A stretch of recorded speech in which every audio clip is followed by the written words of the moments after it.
అందరికీ నమస్తే. Welcome to social post భక్తి టీవీ. నేను మీ దీపిక. ఈరోజు మనతో పాటు ఉన్నారు బ్రహ్మశ్రీ ఈశ్వర గారి సుకేష్ శర్మ గారు. గురుగారి ఆధ్వర్యంలో ఎన్నో యాగాలు నిర్వహించడం జరిగింది. అందులో భాగంగానే శ్రీ అష్టలక్ష్మి సహిత కమలాత్మిక మహాయాగాన్ని నిర్వహించబోతున్నారు.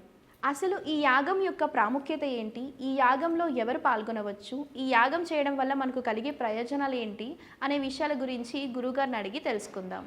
ఈ వీడియోని తప్పకుండా చివరి వరకు చూడండి, ఎక్కడ మిస్ అవ్వకండి. నమస్కారం గురుగారు. నమస్కారం తల్లి. గురుగారు, మహాయాగానికి సాధారణంగా మనం చేసే లక్ష్మీ పూజకి తేడా ఏంటంటారు? సాధారణంగా మనం ప్రతినిత్యము ఇంట్లో మహాలక్ష్మీదేవి యొక్క ఆరాధన చేస్తూ ఉంటాం. అయితే దీంట్లో ఉండేటటువంటి విశేషం ఏంటంటే నిత్య దేవతారాధన చేయడం అనేది మానవుని యొక్క కర్తవ్యం.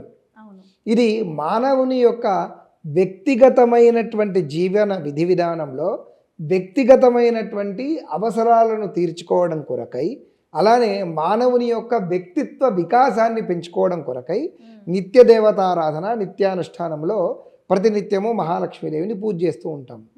కానీ ఇది నిత్య దేవతారాధన ప్రతినిత్యము చేసుకునేది నీ యొక్క కుటుంబానికి మాత్రమే పరిమితమైనటువంటిది.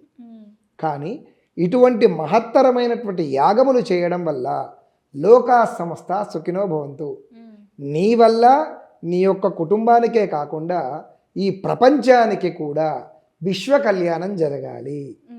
అందుకని నీవు సంవత్సరంలో ఒక్కసారైనా ప్రతిరోజు నా భార్యా బిడ్డలు, నా కుటుంబము, నాకే డబ్బులు కావాలి అని ప్రతినిత్యము నువ్వు మహాలక్ష్మీదేవిని ఎలా అయితే ఆరాధిస్తావో అలానే నా దేశము, నా దైవము, నా ధర్మము సస్యశ్యామలంగా ఉండాలి, నా రాష్ట్రంలో, నా దేశంలో ప్రజలెవ్వరూ కూడా ఆకలి చావులు లేకుండా, ఎటువంటి ఆర్థిక పరిస్థితులు లేకుండా నేను ఎలా అయితే సంతోషంగా కుటుంబంతో ఉన్నానో అలానే జనులందరూ కూడా సుఖ సంతోషాలతో ఉండాలి అనేటటువంటి ఒక సత్య సంకల్పంతో లోక కళ్యాణార్థమై హైందవ ధర్మం నిలబెట్టడం కొరకై మన యొక్క సాంప్రదాయాలను మన భవిష్యత్తు పిల్లలకు నేర్పించడం కొరకై ఈ అరుదైనటువంటి మహత్తర యాగాలను నిర్వహించడం మన కనీస బాధ్యత.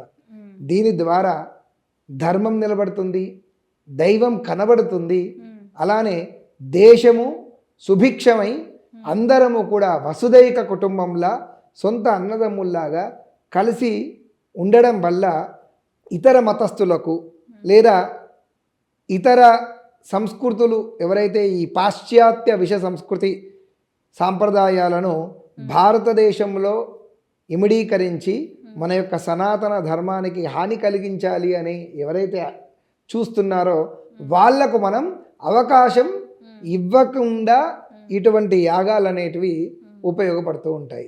తద్వారా మన ధర్మాన్ని, మన దైవాన్ని మనం కాపాడుకుంటాం. ఓకే, నిజమే గురువు గారు. ధన్యవాదాలు.